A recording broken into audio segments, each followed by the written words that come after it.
बिस्मिल्लाहिर्रहमानिर्रहीम। आज की हम इस वीडियो में हजरत उमर फारूक आजम रजी अल्लाह ताला अन्हु का एक ऐसा वाक़या बताएंगे जो आपकी आंखों में आंसू ला देगा। हजरत उमर फारूक आजम रजी अल्लाह ताला अन्हु के ज़माने में इस्लामी हुदूद 13 लाख मुरब्बा मील तक फैल गई। हजरत उमर रजी अल्लाह ताला अन्हु जो तख्ते हुकूमत पे बैठे थे, उनका तख्त कोई सोने चांदी का नहीं था, बल्कि मस्जिद नबवी की चटाई थी और वहीं बैठकर लोगों की बातें सुनते, उनकी परेशानियां सुनते और जब रात होती तो भेष बदल कर मदीने की गलियों में गश्त करते थे। एक रात जब हजरत उमर रजी अल्लाह अन्हु अपने गुलाम असलम के साथ हर्रा वाकिम की तरफ निकले और जब वह सिरार पहुंचे तो एक जगह आग जलती हुई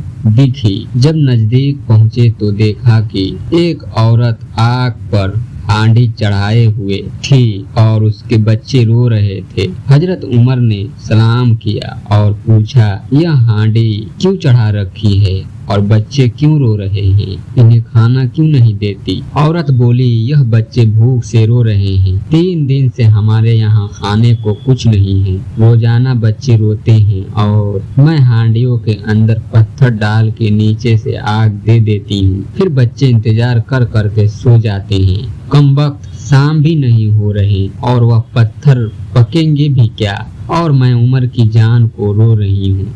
अल्लाह हमारे और उमर के बीच फैसला करे। यह बात सुनकर हजरत उमर का कलेजा दहने लगा और फरमाया, अल्लाह रहम करे, उमर को आपके बारे में कैसे पता होगा? औरत बोली, क्यों नहीं होगा? वह हमारा हुक्मरान है, वह हमसे गाफिल और बेखबर कैसे है? यह सुनकर हजरत उमर रज़ियल्लाहु ताला अन्हु और असलम फौरन पलटे, बैतुल माल अनाज के गोदाम में आए, आटे की एक बोरी ली, घी, खजूर, दिरहम और कपड़े रखे, यहाँ तक कि बोरी पूरी तरह से भर गई। और आपने गुलाम असलम से फरमाया, यह बोरी मेरी पीठ पर लाद दो। असलम बोले, यह काम तो मेरा है मेरे आका, यह बोरी मैं उठाऊंगा। हजरत उमर की आंखों में आंसू हैं और फरमाया, असलम क़यामत के दिन मेरा बोझ उठा लोगे? यह उमर का बोझ है, उमर को ही उठाने दो। यह सुनकर असलम ने बोरी उनके पीठ पर डाल दी और वह औरत के घर जाते हैं और दस्तक देते हैं। वह जब देखती है तो उसकी जान में जान आ जाती है और कहा, जल्दी जल्दी आटा गूंदो।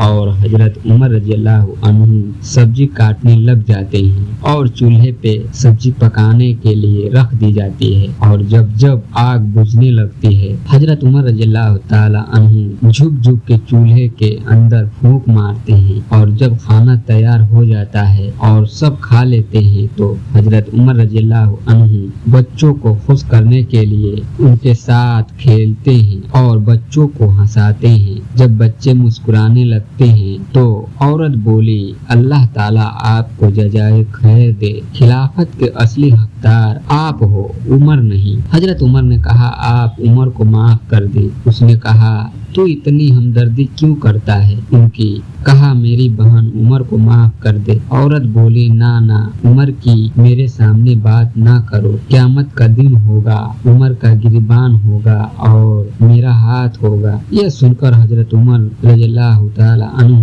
बिलख बिलख कर रोने लगे और कहा, वह बदनसीब उमर तेरे सामने है, आज ही कह ले जो कहना है, क़यामत के दिन मुझे माफ रखना। हजरत उमर रज़ियल्लाहु ताला अन्हु कहते हैं, अगर दजला के किनारे अगर एक बकरी का बच्चा भी प्यासा मर गया तो उसका हिसाब भी उमर से लिया जाएगा। अल्लाह पाक हमें भी अपने प्यारे हबीब सल्लल्लाहु अलैहि वसल्लम के सदके दीन पर चलने की तौफीक अता फरमाए। आमीन सुम्मा आमीन।